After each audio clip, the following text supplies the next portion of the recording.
Nous sommes de retour avec nos invités Kosigan à côté, Christ Ega et Francisco Napo Koura. Nous allons parler du Mali et les rues aux portes de Bamako. Mais bien avant, on va terminer sur le sujet de la République démocratique du Congo et de la politisation de la CENI. Oui, Francisco Napo Koura, vous avez la parole. Non, c'est la politisation de la CENI, c'est pratiquement dans tous les pays africains ou africains francophones où on se dit que c'est celui qui détient les clés de la CENI, c'est lui qui sera systématiquement le prochain président. Donc le cas ici, en RDC, nous avons vu depuis qui va être le président de la CENI. C'est des discussions houleuses qui n'aboutissent pas, alors que le temps passe. Et puis, c'est ça la revendication de l'opposition extra-parlementaire, d'aller vite parce que le temps de commencer les travaux de la CENI, s'ils ne font pas attention, ils risquent, puisque c'est en 2023, les élections, voilà, 2023, si ils ne font pas vite le bureau de la CENI, s'entendre pour trouver le président consensuel et aller vite, on risque d'aller au-delà de 2023 pour les élections, ce qui risque de créer encore peut-être des problèmes d'interprétation de vide juridique ou même pratiquement ça va être comme une prolongation du mandat de Tshisekedi qui peut-être, sans qu'il ne sera pas plébiscité, pour un second mandat, pas aussi facile parce que les adversités sur le terrain sont véritablement lourdes. Voilà. Alors, le consensus qui n'est pas trouvé au niveau de la CENI s'expose dans les rues avec cette répression Kosigan à côté. Oui, c'est pourquoi je disais tout à l'heure que Martin Fayoulou pouvait toutefois trouver un autre créneau par lequel exprimer ses doutes par rapport à cette politisation de la CENI. Aujourd'hui, les réseaux sociaux constituent des canaux très, très, très efficaces pour éveiller la conscience des dirigeants. La conférence de presse, même écrire au Parlement, écrire aux institutions de la République, chercher à les rencontrer et à discuter avec eux, pouvait amener les institutions à entendre raison et trouver une solution rapidement pour ça. Et aussi, je crois qu'en Afrique, nous ne sommes pas encore très prêts pour les élections. Que ce soit dans le camp des opposants ou des gouvernants, tout le monde a peur que si c'est l'autre qui est à la CENI, les élections ne seront pas sûres. Alors il faudrait que les deux parties, plus la société civile, puissent trouver un terrain d'entente pour mettre en place une CENI, je crois, plus technocrate que politique et ce qui est un peu difficile, c'est même dans le monde entier, les élections ont toujours une parenthèse que personne ne maîtrise. Donc je crois que les gens doivent apprendre à se faire confiance et à aller aux élections avec de fortes garanties et que ceux qui seront appelés à diriger les CENI ou à travailler dans les CENI puissent aussi travailler à être plus neutres et donner que les résultats sortis des urnes. Le cas de la RDC est surprenant parce que ce cas a plus une connotation de CENI religieuse, si on peut le dire. Les religieux n'arrivent pas à trouver le consensus. Et on voit ce qui se passe dans les rues de Kinshasa. Oui, absolument, parce que vous savez, au départ, le président Tshisekedi avait tenté de filer la patate chaude au milieu religieux pour qu'on puisse trouver, parce qu'on estime que c'est des gens qui ont la crainte de Dieu. L'éthique, ils ont la crainte de Dieu. Je crois que ça a été tenté d'abord, et justement, les politiciens avaient dénoncé cela parce qu'ils estiment que quand les milieux religieux étaient entre-temps pour Tshisekedi contre, je crois, était pour le changement contre Kabila qui était au pouvoir. Donc les gens craignaient justement. Ça a été un jugement de facette parce qu'on estime que, ben voilà, si vous étiez battu aux côtés de l'opposition contre le pouvoir en place, il se peut qu'aujourd'hui vous soyez pour celui qui est au pouvoir et que vous connaissiez. Et je crois que le dossier, même sur la politisation de la CENI, est un gros dossier qu'on ne peut pas éplucher en l'espace de quelques minutes. Mais qu'est-ce qu'on appelle, et on dit CENI indépendante. Mais lorsque vous prenez par exemple en principe les agents du ministère de l'Intérieur, de l'administration territoriale pour organiser les élections, en principe c'est ce qu'on ce qu'on devrait avoir. Mais en Afrique, généralement, on n'arrive pas à l'avoir justement parce que les gens sont, ces agents de l'État ont la mesure de leur faiblesse, de leurs sentiments. C'est des gens qui, au départ, on estime qu'ils n'ont pas de tendance politique, mais on se demande aujourd'hui qui n'a pas de tendance politique. C'est-à-dire, officiellement, peut-être qu'il ne fait pas la politique, il s'explique, il n'est pas manipulé par les politiques. Mais pas forcément manipulé, mais il a son penchant. Et ce penchant-là peut être exprimé lorsqu'on lui donne des responsabilités dans le cadre de l'organisation des élections. Pourquoi, par exemple, au Togo, on a préféré faire tout simplement appeler un chat, c'est-à-dire que faire une CENI politique, parce que on estime que tous les partis politiques, en tout cas les partis politiques majeurs, doivent être représentés au sein de cette CENI-là pour dénoncer, lorsqu'il le faut, les dérives de cette CENI-là. Il vaudrait mieux appeler un chat que de dire, même si vous prenez par exemple aujourd'hui la société civile, on sait que même la société civile est divisée. Vous avez la société civile, même pas seulement en Inde, c'est partout, sur le continent, lorsqu'on parle de la la société civile. Oui. Il y a les responsables de la société civile des uns et les responsables de la société civile des autres. Donc il y a même ce clivage-là qui se retrouve même au niveau de la société civile. Et on espère que ce sera à la CENI qu'on peut trouver des technocrates qui n'aient pas de penchant politique pour faire le travail. Je crois qu'en Afrique, il nous faut un peu plus de temps pour rendre les institutions fortes, pour que nous puissions tous ces institutions organisent les élections. Mais lorsque aujourd'hui on dit qu'il faut trouver des technocrates blancs comme neige pour organiser des élections, je crois que c'est de l'heure. Il vaudrait mieux une CENI politique où est représenté chaque parti politique, comme le dirait l'autre, pour avoir l'œil dedans. Dernière question, Francisco Napopora, sur ce sujet de la RDC. Martin Fayoulou en profite pour régler ses comptes parce qu'il a toujours dit qu'il se considère comme le président de la RDC. Oui, mais tout le monde sait comment les élections sont déroulées en RDC. Kabila a choisi le moindre mal, peut-être a pris Tshisekedi comme le ver de terre et a laissé le serpent de côté, alors que Tshisekedi l'a mordu, puisque le serpent, Fayoulou, il est dans son rôle, comme ailleurs, où les gens contestent les résultats des urnes jusqu'à la fin des temps. C'est lorsqu'il y aura les prochaines élections qu'après peut-être qu'on aura d'autres revendicateurs de fauteuil présidentiel. Donc, sur le cas RDC, c'est pratiquement ce que nous avons. Les CENI, il faut les rendre. On peut. Parce qu'il y a des hommes de valeur dans nos pays. Il suffit qu'on rende l'état civil dynamique dès la naissance, que les fichiers électoraux quittent depuis là-bas. En Europe, lorsqu'on parle d'élection, on ne parle pas de Syrie. D'accord, vous êtes à la maison. Voilà, vous êtes à la maison. Mais en Israël, on organise les élections régulièrement, sans problème. Ça, ces pays-là, même en Inde, on n'invite pas. Oui, en Inde, l'Inde est une vieille démocratie. On n'invite pas à aller prendre des cartes d'électeurs ou aller se faire enregistrer par témoignage. D'accord? Non, nous avons les moyens aussi de le faire. Si les gens quittent aujourd'hui, ils prennent les avions, ils mangent le caviar, ils boivent les champagnes les grands champagnes, donc c'est tout à fait normal également, si on veut le faire, qu'on puisse mettre les moyens, le minimum, pour pouvoir également, on peut le faire. C'est parce que les gens ont en tête que si c'est clair, ils n'auront pas le fauteuil. On rentre à Mali, oui. Bamako, la junte au pouvoir au Mali, serait sur le point de signer un contrat avec la société militaire privée Wagner. Une ligne rouge a prévenu Paris, alors que les forces françaises sont présentes dans le pays depuis 2013. Alors, on se pose cette question, et la question est là, les Russes aux portes du Mali. Ben, pourquoi pas?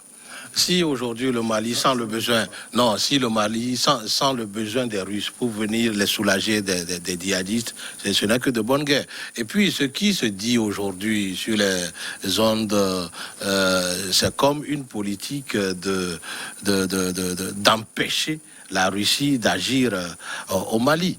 C'est comme la France veut faire seulement main basse sur les ressources minières, puisque quand... Non, mais la France ne serait pas d'accord. Oui, mais je crois que ce qui énerve un peu la France, c'est d'avoir lu dans le contrat supposé signé, qui sera signé avec Wagner, que en dehors de 9 milliards de francs CFA qui leur seront versés, il y aura aussi l'exploitation des ressources minières telles que le magnésium et l'or, 2 sites d'or. Alors, donc, est-ce que ça voudrait dire que la force Barkhane aussi exploite, entre parenthèses, les ressources minières maliennes et que les Russes aussi vont venir toucher à cela? C'est ça qui... Non, au moins pour les Russes, on a vu. Alors, ça voudrait dire que, justement, c'est l'exploitation de ces ressources minières qui indispose la France, et c'est pourquoi la France est en train de faire toute cette comédie pour empêcher peut-être la Russie. Mais connaissant très bien les Russes, si vraiment le gouvernement malien leur a demandé de venir agir, c'est parce que les forces qui interviennent aujourd'hui au Mali ont montré leurs limites. Ce qui est sûr, je crois il y a plus de 3 ou 4 ans, cette force de Barkhane, mais les djihadistes agissent toujours, ils détruisent, ils continuent. Leur expansion est toujours fulgurante. Alors, si les Russes peuvent venir mettre un frein, et même exploiter ces ressources minières-là, c'est de bonne guerre. Mais je voudrais aussi attirer l'attention des Maliens. Est-ce que tous ces milliards qui seront donnés, peut-être dans les mains des forces Barkhane aujourd'hui, qui sera peut-être donné aux forces russes, si eux-mêmes les exploitaient pour, pour développer le Mali, est-ce qu'il y aurait... Non, mais combattre les djihadistes. Nous avons vu l'expérience de Blaise Compaoré et de Kadhafi. En leur temps, ils discutaient avec ces djihadistes-là. Ils leur trouvaient des moyens nécessaires pour qu'ils puissent aussi survivre. Puisque vous savez, au fond, ce qui amène cette histoire de bon, ok. Ce qui amène même cette expansion des islamistes, c'est la frustration dans la société. C'est des gens qui ont étudié et qui ont qui sont nés dans les mêmes milieux, mais qui voient d'autres progresser et eux non. Vous voyez, aujourd'hui, qui finance ces gens-là? Ces gens-là trouvent les armes où? Donc tout ça là, moi je dis, ce n'est qu'une manière de créer des problèmes aux Africains et de venir leur proposer des thérapies, ne serait-ce que pour prendre leur richesse minière. Alors, Chris Ega, la France est sortie, même si la ministre des Armées n'a pas été claire aujourd'hui, je l'ai écouté, mais on sait que Jean-Yves Le Drian, le ministre des Affaires étrangères, a parlé, et la sanction, c'est le retrait pur et simple des forces françaises de Normandie. Je crois que si je dois commencer par là, le retrait, ce n'est pas redouté par le Mali. Vous n'êtes pas sans savoir qu'il n'y a pas longtemps, aussi longtemps que ça, les Maliens sortaient pour manifester contre cette force Barkhane-là, qui est très présente et dont on parle toujours, mais qui sur le terrain n'est pas du tout efficace. En tout cas, a montré ses limites face aux djihadistes qui continuaient de recruter, qui continuaient d'étendre leur périmètre d'action. Bon, peut-être que, mais pour apprécier toute l'histoire, il faut que l'on dise que ce contrat, que personne n'a encore vu, mais ce contrat, au moins existe dans les intentions. On peut le dire aujourd'hui, existe dans les intentions, et ce n'est pas sorti de nulle part, ce n'est pas sorti ex nihilo, parce que vous le savez très bien, d'où venait le président de la transition actuelle du Mali. Assimi Goïta, il était déjà dans la région de Mopti et autres. Comment l'appelle-t-on? De la Russie, lorsqu'il était revenu récemment. Il était déjà proche de la Russie. Voilà, de la Russie. Donc c'est quelqu'un qui est proche de la Russie. Et rappelez-vous aussi les conditions dans lesquelles le président de la transition normale, qui a été désigné par les exercices qui ont été organisés après la chute du président Bandao. Vous voulez parler de Bandao? Bandao, que déjà ce qui était caché, c'est que Assimi Goïta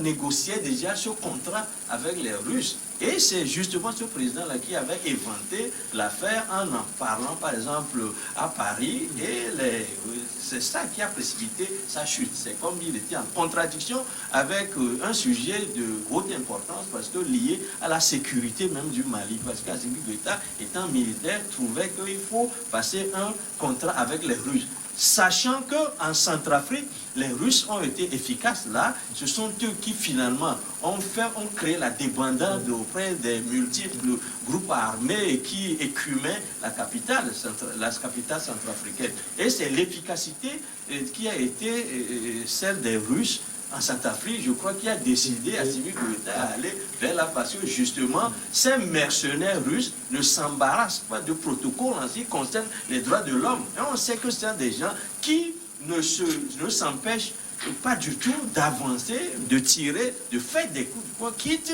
à piétiner les droits de l'homme. Je crois que c'est ce qui a fait leur efficacité, c'est ce qui pousse le président de la transition, Assimi Goïta, à aller vers là, Alors, ce qui est sûr, vous avez souligné un mot, Francisco Napokura, il a parlé de mercenaires. Voilà. On est obligé de recruter des mercenaires pour assurer la sécurité du Mali. Est-ce que c'est des mercenaires qu'on recrute? C'est des mercenaires. Excusez-moi. Ce sont des mercenaires. Vous savez, il a donné l'exemple de la Centrafrique aujourd'hui. C'est palpable. D'accord? La France était en Centrafrique depuis combien d'années? Avec combien de bases? Et on l'avait dénoncé ici. Combien de bases l'efficacité militaires? Depuis combien d'années? Ils se payaient comment? Ok? Aujourd'hui, lorsqu'il s'agit du groupe Wagner ou bien de la Russie, on nous parle du montant.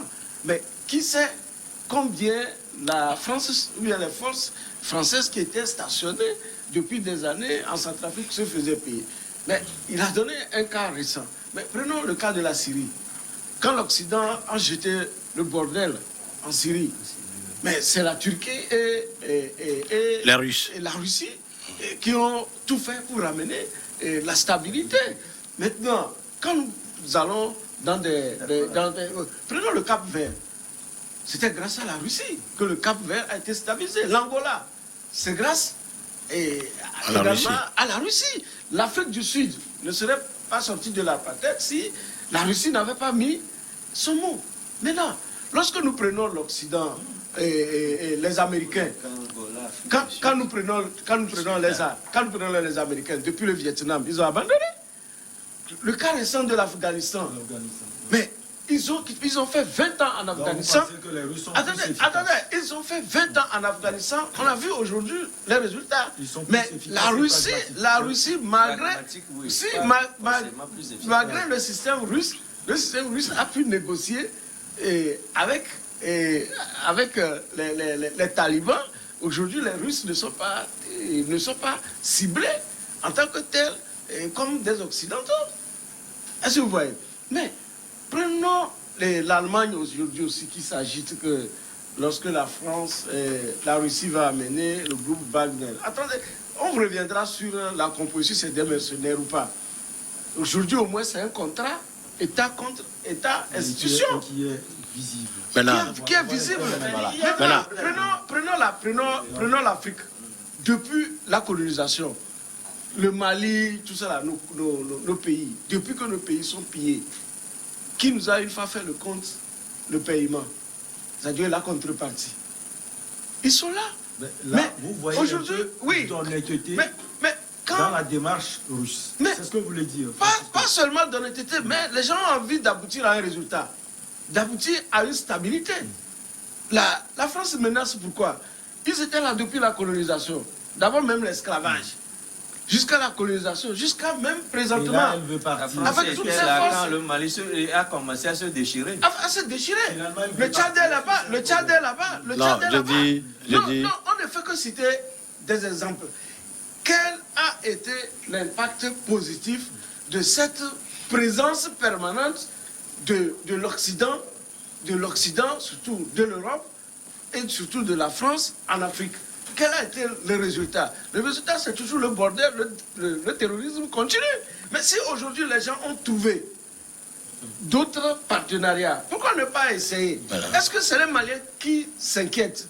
Ce pas les Maliens qui s'inquiètent, c'est les Maliens qui sont partis chercher. Mais pourquoi la France? Oui. Maintenant, j'ai dit. Maintenant, j'ai dit, de quoi s'en mêle la France? Le problème se pose au Mali. Non, j'ai dit. Mais elle n'a qu'à se retirer, puisque entre-temps, les Maliens en ont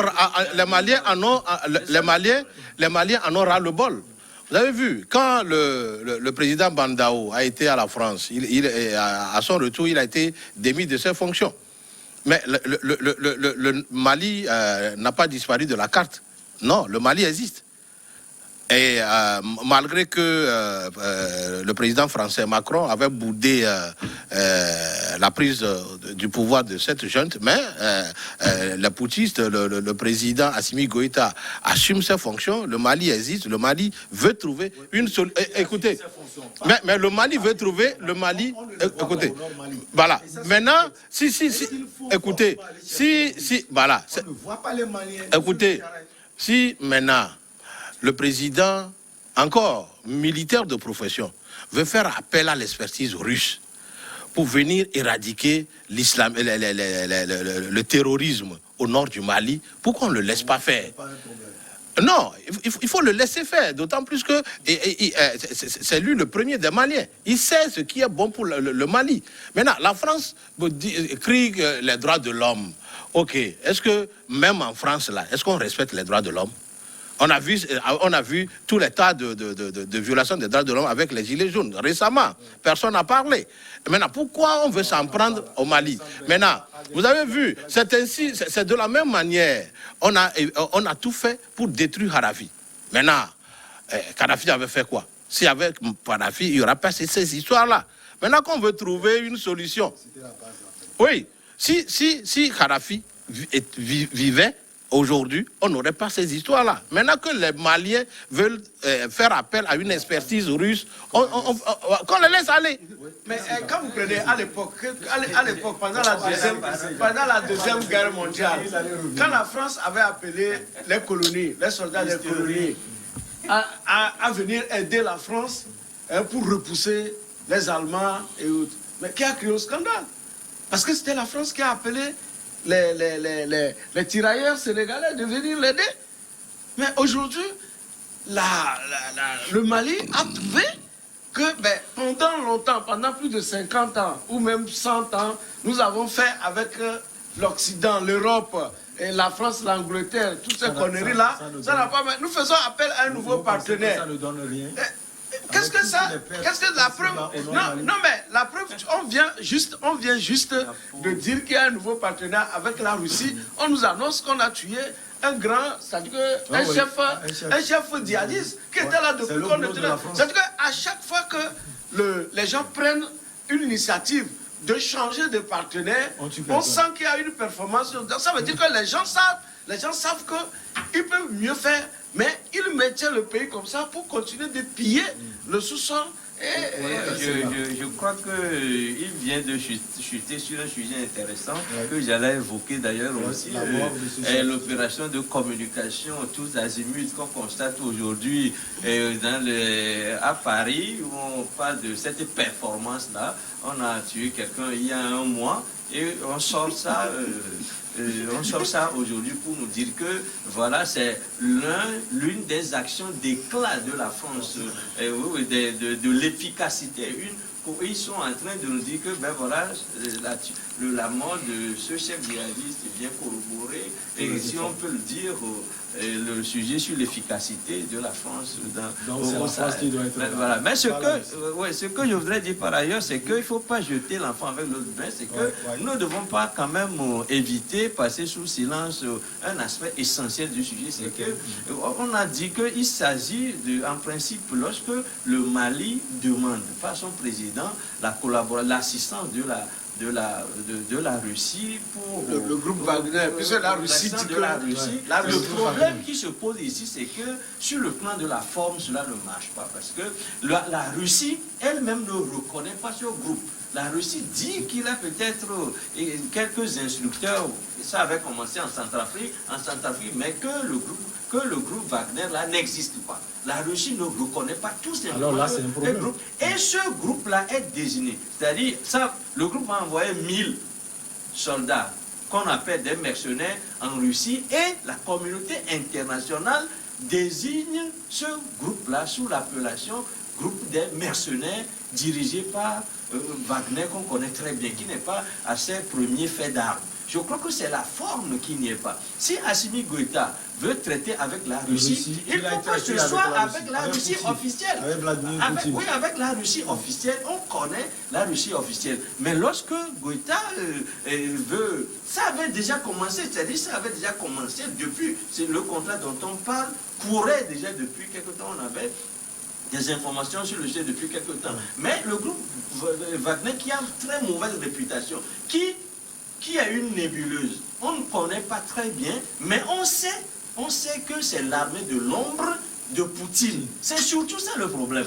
Or, Poutine ne reconnaît pas cette armée-là parce que c'est le bras armé. C'est le bras armé. Parce que quand on prend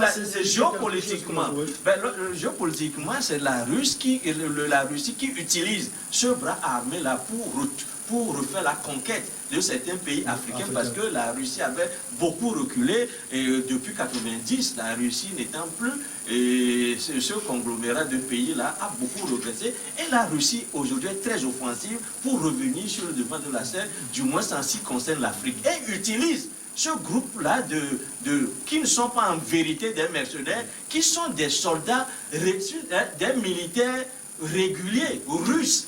C'est des gens qui l'envoient dans les Donbass, qui l'envoient dans les... Monsieur Michel. L'Ukraine, etc.